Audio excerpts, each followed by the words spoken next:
Une personne sans référence, un bon matin devient une légende. Namesana nangate koyebanae. Les courtes prières en public et les résultats sont magnifiques. C'est qu'elle est nanga kogumenana aussi. Il m'appelait, je le sais. Likabwezo pela katinanga Namituni pona nini Ezo umela Yakolo. Shalom, que la paix et la grâce venant de Dieu, notre Père, soit votre partage.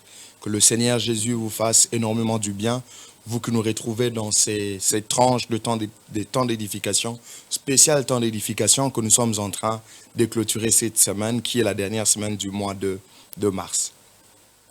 Alors, c'est comme ça que nous allons avancer avec notre message. Comme vous le savez, nous sommes en train de parler de ce sujet qu'on a intitulé « Pour l'amour du Congo ». Il a plu à Dieu de nous mettre cette pensée dans le cœur, de pouvoir parler de certaines choses qui touchent notre nation pendant ces quelques minutes que nous avons devant vos écrans. Que Dieu vous bénisse pour des réactions que vous avez toujours fait sur nos comptes mail, le Facebook, TikTok et même sur WhatsApp. Que Dieu vous bénisse pour votre soutien.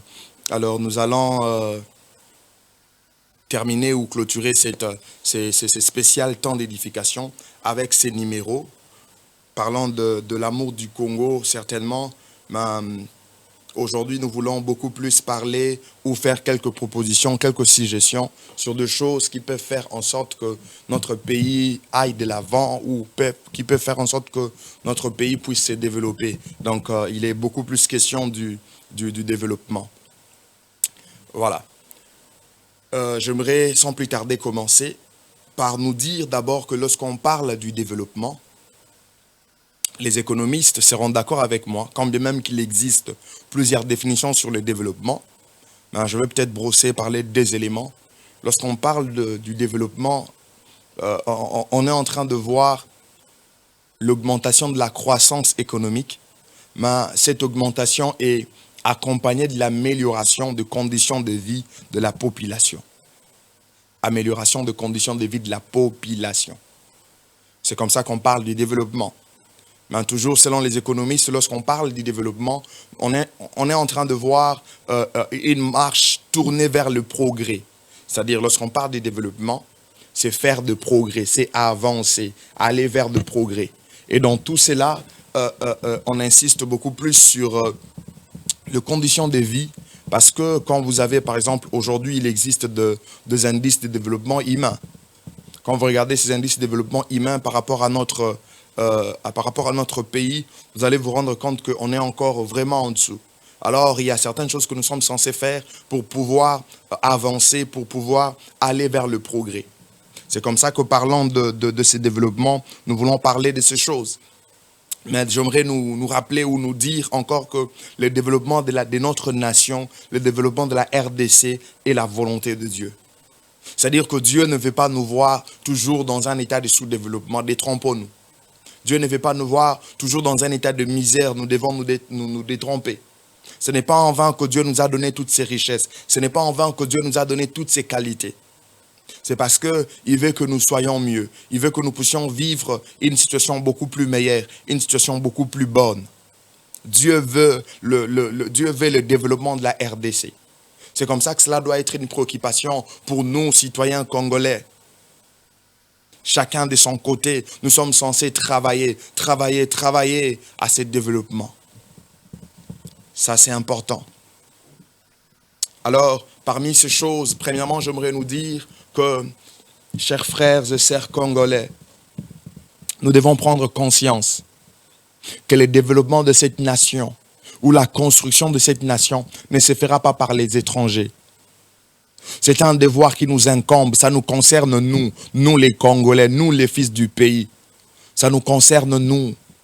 Ça ne concerne pas les étrangers. C'est à nous de pouvoir le faire. C'est à nous de pouvoir travailler pour le bien-être de notre nation. Notre développement doit partir de l'intérieur. Ça doit partir de nous-mêmes et que ça puisse sortir. Ni la communauté internationale ne le fera à notre place. Combien de fois on a même crié, on a parlé pour cette situation à l'est du pays. Mais quelle est la solution qu'on a trouvée? Quelle est la solution que la communauté internationale nous a donnée? Quelque part, c'est pour nous dire que nous avons nos propres responsabilités. On peut être marginalisé. On a vu la situation avec l'Ukraine. Comment est-ce qu'on est en train de sanctionner la Russie? Même pour la RDC, tout en sachant que le Rwanda est derrière cette agression, pas des sanctions. C'est pour nous dire que nous devons prendre les choses en main. C'est pour nous dire que pour notre développement, nous-mêmes, nous devons y travailler. Si on n'y travaille pas, on ne verra pas le développement. Ça doit partir de l'intérieur. Ça doit partir de l'intérieur. Parce que, d'ailleurs, selon certains économistes, on parle du développement endogène. C'est-à-dire le développement qui part à partir de l'intérieur, par vous-même, par le peuple, par des choses que vous êtes censés faire, à partir de vos ressources, à partir de ce que vous aviez comme potentiel, toutes ces choses. Congolais, prenons conscience. On a toujours l'habitude de le dire, bien qu'on les fait en blaguant. Quand vous voyez quelqu'un avoir de la rigueur, faire des choses bien, vous lui dites, ah, est-ce que Yom Tobong Samboko? Oui, exactement, pour que Mboko et Bonga, ça doit commencer par nous. Ça doit commencer par nous. Prenons conscience de cela. Si on ne prend pas conscience, si nous ne prenons pas conscience que c'est une tâche, c'est quelque chose qui nous incombe, on ne verra jamais ce pays se développer. Ça fait mal de voir parfois même certains de nos compatriotes dire que Mboko est Bongate. Quelle parole méchante sur la nation dans laquelle Dieu vous a établi. Nous devons prendre conscience de cela. Mais deuxièmement, pour que notre nation puisse avancer, pour que notre nation arrive à se développer, nous devons restaurer ce qu'on appelle l'ordre. Si on ne restaure pas l'ordre dans cette nation, nous n'irons jamais de l'avant. Nous n'irons jamais de l'avant. Est-ce que vous le savez que rien qu'avec les embouteillages, rien qu'avec tout ce qu'il y a comme désordre en route, nous n'arrivons pas à être très performants? Comment est-ce que vous demanderez à quelqu'un d'être performant dans son travail alors que pour y arriver, ça lui a déjà pris 1 heure du temps, non pas 1 heure du temps à cause de la longueur du trajet, mais 1 heure du temps à cause du désordre qu'il y avait en route et il n'a pas pu être là à temps. Et au retour, c'est la même chose. Il doit arriver au boulot, il doit rentrer à la maison déjà avec de maux de tête. Comment est-ce que les gens vont fonctionner alors que nous sommes dans de tels désordres?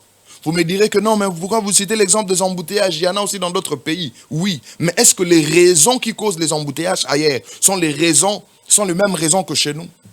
N'est-ce pas que chez nous, parfois c'est à cause de notre désordre. L'ordre doit être restauré. Même dans la circulation routière, l'ordre doit être restauré. Dans notre façon de faire les choses, l'ordre doit être restauré. Concernant les entrées et les sorties de population ou des étrangers dans notre pays, il faudrait que la situation soit suivie. Si on n'arrive pas à avoir le contrôle dans ces sens-là, on aura du mal à avancer. Parce qu'à tout moment, nous continuerons à être infiltrés. S'il n'y a pas de l'ordre, on ne peut pas avancer. L'ordre dans la gestion de la République. L'ordre dans la gestion des affaires du pays. L'ordre dans la façon de travailler. L'ordre dans l'exécution de ses attributions. N'est pas dépassé. Connaître vos limites, connaître là où vous commencez, connaître là où vous vous limitez et que les autres puissent faire. Si nous ne restaurons pas l'ordre dans cette nation, rassurez-vous qu'on n'avancera jamais. On n'avancera jamais. Beaucoup de choses sont freinées parce que l'ordre pose problème. Troisième chose que j'aimerais proposer, que je trouve utile pour le développement ou pour l'avancée de ces pays, c'est que nous devons également travailler sur la culture du respect du temps. Ça, c'est quelque chose qui nous manque très souvent, nous, Congolais. Et c'est comme ça que nous sommes identifiés, même parfois dans d'autres nations ou à l'extérieur du pays. Nous devons y travailler. Nous devons commencer par y travailler. Certainement, on peut se dire que c'est à cause de plusieurs raisons. Il y a ceci, cela, il y a ceci, cela. Oui, on peut avoir des raisons. Mais cela doit être des éléments particuliers et non des éléments qui sont récurrents à tout moment. Nous devons y travailler. Nous devons y travailler. Le respect du temps. C'est important. Les autres ont compris que le temps, c'est de l'argent. C'est comme ça qu'ils sont en train d'évoluer. Nous perdons parfois les temps dans des choses vaines, dans des choses inutiles. On ne se rend pas compte que les 30 minutes que nous avons perdu comme ça en ne faisant rien pouvaient être affectés à autre chose et on pouvait gagner. Le respect du temps. Le respect du temps. Quatrièmement, comme je le disais, avec la restauration de l'ordre, nous devons résoudre le problème de l'infiltration que nous avons. L'infiltration que nous avons dans l'armée. L'infiltration que nous avons. Nous sommes infiltrés par des peuples, par des gens de par-ci, par-là. On n'arrive pas à avoir le contrôle des effectifs. Tout le monde n'est pas identifié. Comment expliquer que depuis tous ces temps, nous n'avons pas de carte d'identité? Comment expliquer? Nous devons résoudre ces problèmes d'infiltration. Sinon, ça continuera à nous coûter très cher. L'infiltration à tous les niveaux, ça doit être résolu. C'est comme ça que nous pourrons avancer. Cinquièmement, j'aimerais nous dire que pour que cette nation se développe, nous devons partir des ressources que nous avons.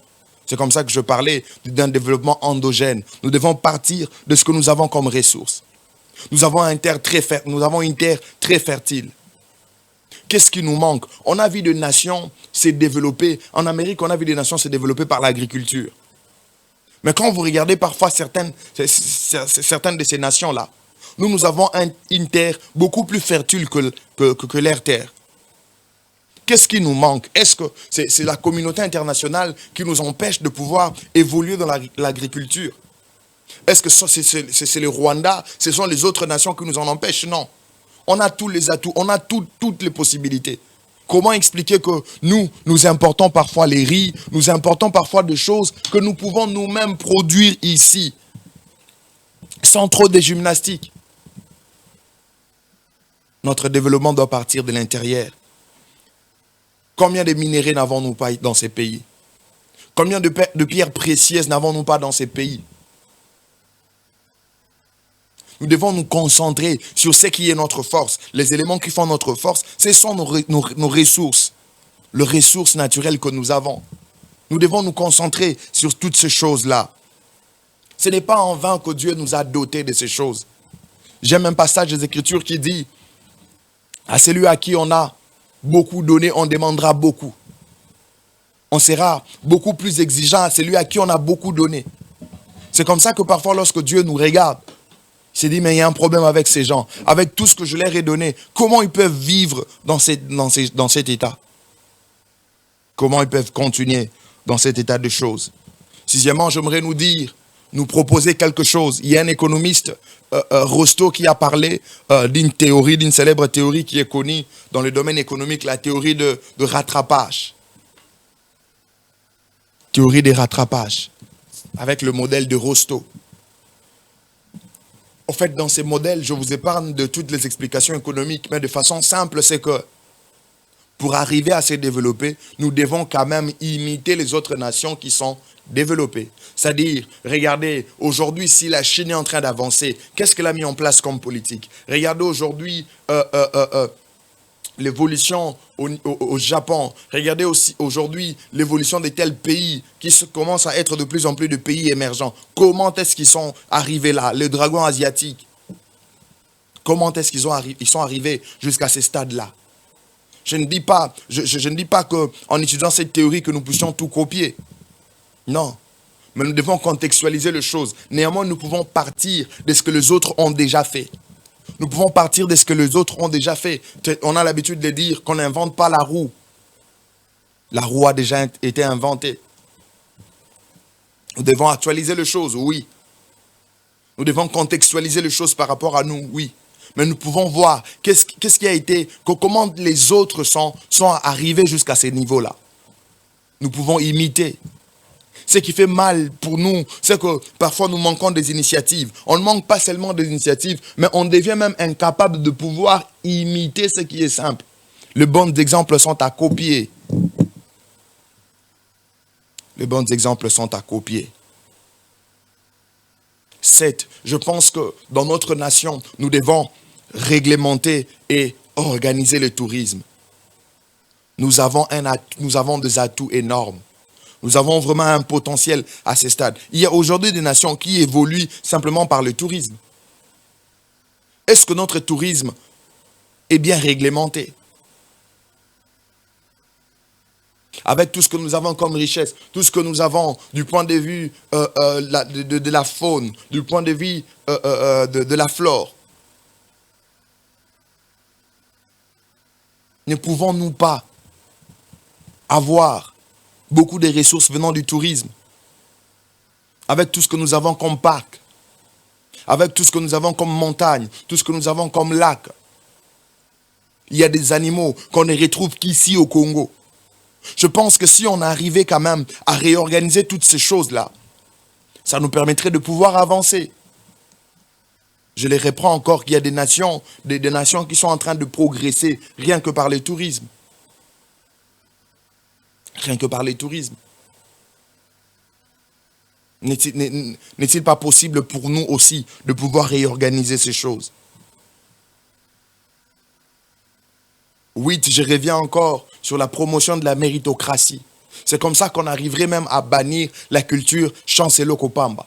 Vous allez voir, il y a des gens qui ont travaillé des années et des années. Ils n'ont pas pu évoluer. Ils n'ont pas assez de ressources. Mais aujourd'hui, il suffit que quelqu'un se lève dans les réseaux sociaux en faisant un truc. Et vous voyez des hommes qui se lèvent, récompenser la personne, lui mettre dans une situation. Oui, ils le font de bon cœur. Ils le font selon qu'ils se sentent touchés dans leur cœur. Oui. Mais si, pour les gens qui ont travaillé de façon très dure, on a difficulté même de pouvoir récompenser ces personnes-là, c'est compliqué. C'est compliqué. C'est comme ça que vous allez voir la plupart des jeunes Congolais être là toujours dans des matolos, des gens dans le coin des avenirs qui sont là, ils ne veulent pas faire de choses, mais ils commencent à voir les autres comme étant leurs opportunités d'affaires. C'est comme si les autres ont de masses d'argent qui sortent avec, destinés simplement à faire des distributions. Instaurons la méritocratie. C'est comme ça que nous allons booster d'autres personnes qui ont en ait des talents, qui ont en ait de potentiel, de pouvoir les ressortir et travailler pour le bien-être et l'avancée de cette nation. Ça, c'est important. 9, nous devons promouvoir des valeurs. Nous devons promouvoir des valeurs. Nous devons mettre en exergue l'honnêteté. Nous devons mettre en exergue la justice, l'équité, dans la répartition de ressources. Nous devons insister sur le patriotisme. Combien de Congolais aujourd'hui sont de patriotes? Combien de gens ne voyons-nous pas en train de détourner le fonds de l'État? Ça fait mal. Ce sont des choses que nous devons bannir. Le tribalisme, l'égoïsme, la méchanceté. Ce sont des choses que nous devons bannir pour pouvoir relever des valeurs. Nous devons promouvoir des valeurs. Aujourd'hui, ça fait mal de voir que le Congolais peut causer du tort à son frère peut causer du tort à son frère ici au Congo à cause d'un étranger. On donne plus de priorité aux étrangers qu'aux nationaux. Ça, c'est un problème sérieux. Ce sont des éléments à bannir. Nous devons promouvoir des valeurs. Nous devons être unis. 10. Si nous voulons avancer dans cette nation, si nous voulons nous développer, aller vers le progrès, nous devons éviter les gaspillages de fonds de l'État. Dans des projets, dans des routes, dans des choses qui ne sont pas durables. Ça fait mal de voir aujourd'hui. C'est bien, on peut construire telle route. On peut faire ceci, cela. C'est une bonne chose. Mais lorsqu'on construit, est-ce que les routes qui sont construites là ont une certaine durabilité dans les temps? Ça fait mal aujourd'hui de voir qu'on peut asphalter une route après 6 mois. Vous trouvez des trous. C'est presque dans plusieurs routes que nous avons des trous à Kinshasa. Et parfois, lorsqu'on vient arranger, on perd même la beauté de ce qui a été fait. L'État congolais doit ouvrir les yeux dans ce qui est effectué, dans ce qui est fait comme travaux. L'argent ne doit pas sortir comme ça, avec des gens qui sont dans de rétrocommissions et autres, qui exigent tant de choses pour donner aux autres de marcher. Et au finish, l'argent qu'on utilisera pour les travaux sera même inférieur à la somme qui a été décaissée, avec les libellés précisés. Oh, ça fait très mal. Ce sont des choses que nous devons éviter pour pouvoir avancer. Ça, c'est capital. L'État doit être présent dans la société pour le bien-être de la nation. L'État doit être présent dans la société pour le bien-être de la nation. L'État doit ouvrir les yeux sur le contrat que nous signons avec des multinationaux, sur l'usage de nos ressources naturelles. Parce que très souvent, ce sont des choses qui ne nous sont pas favorables. Ça fait très mal qu'il y ait des gens de l'extérieur qui bénéficient plus de ce que nous avons que nous-mêmes. Nous devons veiller, être francs, être clairs avec ces gens. Que si vous voulez exploiter nos ressources, exploiter nos minéraux, oui, mais voici comment les choses devront se faire. Ça ne doit pas être à notre détriment. Nous devons être d'ailleurs favorisés par rapport à la situation. 13, nous devons promouvoir l'industrialisation. Vous savez, avec tout ce que nous avons comme ressources, si on n'arrive pas à industrialiser notre économie, on aura du mal à bénéficier du maximum de ce qu'on a comme richesse. Imaginez que nous vendons nos cobaltes à l'extérieur, on utilise ça pour la fabrication de téléphones et autres. Ces mêmes choses qui ont été utilisées à l'aide de matières premières venant de chez nous, nous seront vendues à un prix très supérieur et nous perdons. Nous perdons énormément, nous perdons beaucoup. Alors que nous avons aujourd'hui des universitaires, pourquoi ne pas aller plus loin dans la recherche, installer de telles entités industrielles chez nous pour qu'on commence à produire ces choses? Est-ce que nous sommes incapables de les faire? Non, mais c'est simplement question de la volonté. Et là, nous sommes en train de perdre. Si nous ne tirons pas attention, nous perdons. Nous devons industrialiser notre économie. Il y a des choses qu'on ne doit plus continuer à importer. Il y a des choses que nous devons produire par nous-mêmes. C'est comme ça que même notre PIB va connaître de l'augmentation. Et on arrivera parfois, avec tout ce qu'on aura comme ressources, de stabiliser même la situation sur le plan économique. Aujourd'hui, ça fait mal de voir comment est-ce que notre monnaie ne fait que se déprécier. Et le peuple ne cesse de perdre le pouvoir d'achat. Toutes ces choses, si on arrive à restaurer, à réorganiser notre économie, à réorganiser les choses, nous pourrons aller au-delà. Nous pourrons aller au-delà. 14, nous devons évaluer l'apport de nos partenaires. C'est là que je vais clôturer. Nous devons évaluer l'apport de nos partenaires. On s'est dit qu'on a des partenaires, on a des voisins, on a ceci, cela. Mais qu'est-ce que ces gens-là nous apportent? Qu'est-ce que ces gens-là nous apportent? Nous devons remettre en question certains contrats qu'on a avec des gens. Nous devons remettre en question certains partenariats que nous avons. Parce que si on n'arrive pas à évaluer toutes ces choses, le pays continuera à être perdant. Le pays continuera à être perdant. Si on a été attaché à telle nation pour ceci, cela, et que ça n'a pas marché, nous n'avons pas bénéficié de cela. Mieux vaut mettre fin à cette histoire. Mieux vaut mettre fin à cette histoire. Nous ne devons pas aller dans des organisations pour aller seulement, non. Nous devons voir en y allant qu'est-ce que nous gagnons. Qu'est-ce que nous gagnons? Ça, c'est très important. Parce que parfois, on ne regarde même pas les avantages comparatifs sur le plan économique. Oh, que Dieu aide cette nation. Dieu a sa part, mais nous, Congolais, nous devons travailler pour le bien-être de notre nation. Peu importe ce que vous faites, peu importe là où vous êtes, peu importe le travail, peu importe votre niveau, vous devez travailler pour le bien-être de cette nation. Je vous en supplie, nous devons croire au développement de ces pays. Croire simplement ne sera pas suffisant, mais il faudrait y travailler. Que Dieu vous bénisse, vous qui nous avez suivis pendant tous ces programmes.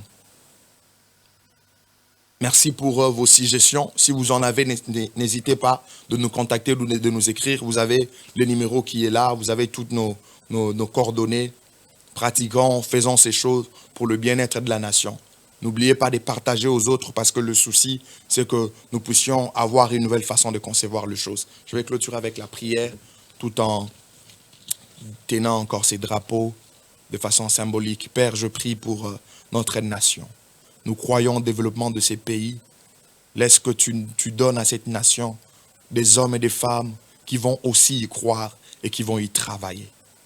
Permets-nous, Seigneur, de travailler pour l'évolution et l'aller de l'avant de notre nation. Oui, Père, que le Congolais soit uni, que le Congolais voie les choses dans la même direction pour l'avancée de ces pays. Merci, Père, pour ton amour. Merci pour ta grâce. Merci parce que le Congo va vivre encore de choses merveilleuses. Au nom de Jésus, Amen. Que Dieu vous bénisse.